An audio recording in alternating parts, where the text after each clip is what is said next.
Good morning, students. Let's start with our next chapter in history, that is, Empowerment of Women and Other Weaker Sections. Students, you must have learned all through these years about women's contribution towards the freedom struggle. Today, in this module and in this chapter, we shall study about women and their contribution to all the other fields after India's independence. Here are the pictures which are given. The picture number 2 and picture number 3, if you look at it carefully, women were treated as second class citizens and were subjected to many harmful and social practices. There was very low literacy in women. They were burdened by household chores and societal restrictions. This posed a threat to their physical and mental health.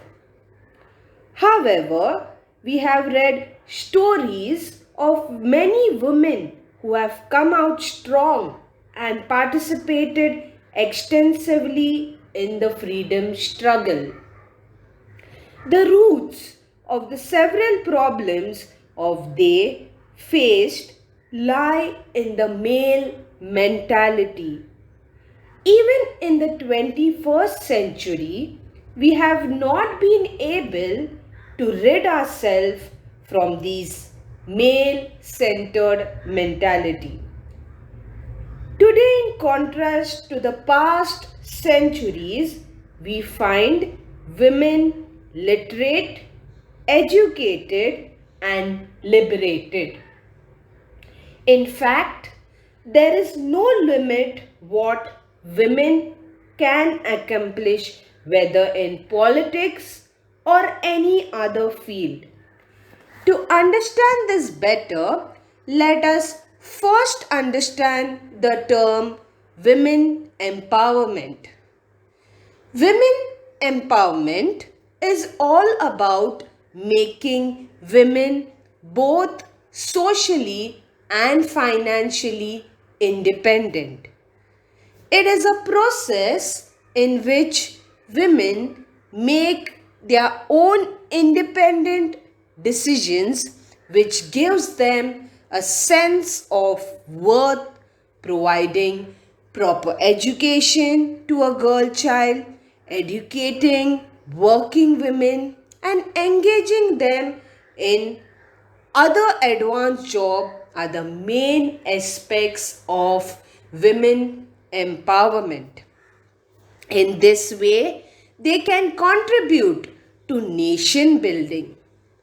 There are many laws empowered women and also the other weaker sections of our society. The status of women in India has been subject to many great changes over the past few millennium.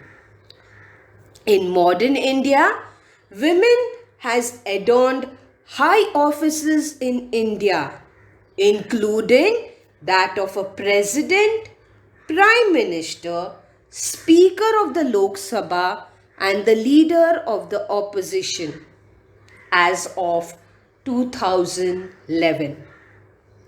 The President of India, the Speaker of the Lok Sabha, and the leader of the opposition Lok Sabha are all women. So here we can see that nowadays in this 21st century we can see that women are everywhere. They are participating in everything. However, women in India generally are still exposed to new social issues. So we will see in this chapter that all regarding to women, then what are the acts, what are the laws which are given to women? Students, Would you think of giving up a part of your meal daily? Thinking of giving up a piece of land to the neediest, would it be unimaginable? In 1951, the landless was struggling against the landlords for their own piece of land in the state of Telangana. You can see in the slide the Bhudan movement. The Bhudan movement and the Gram Dhan, which was led by Acharya Vinoba Bhave, attempted to bring about a non-violent revolution in India. These integrated movements were an attempt to implement land reforms by urging those people who own vast areas of land to voluntarily surrender a part of land to the landless. So this Bhudan movement was where people did not have land, they were given land. The Bhudan movement was started in 1951 in Telangana. Some land owning class agreed to voluntarily donate some part of their land. This led to the birth of the Bhudan movement. As their region became free from bonded labor, women also found freedom from this torment. This women, volunteers, can read the message of Bhudan to all parts of India. Another major movement by one great leader in 1972 under the leadership, she was a socialist leader. Her name was Dr. Mrinal Gore. Women in Mumbai participated in a demonstration which came to be known as the Latne Morcha. Latne means the rolling pins. Then commodities like oil, ghee, rava, maida would become scarce, would become less, just as Diwali was near. Then kerosene, which was the basic fuel used for cooking, that too became expensive.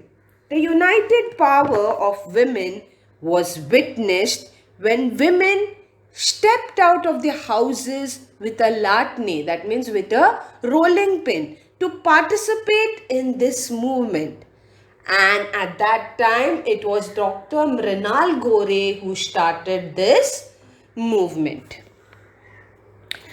As per the 1973 campaigns, local women hugged trees in the forest of Uttarakhand to prevent them from being cut.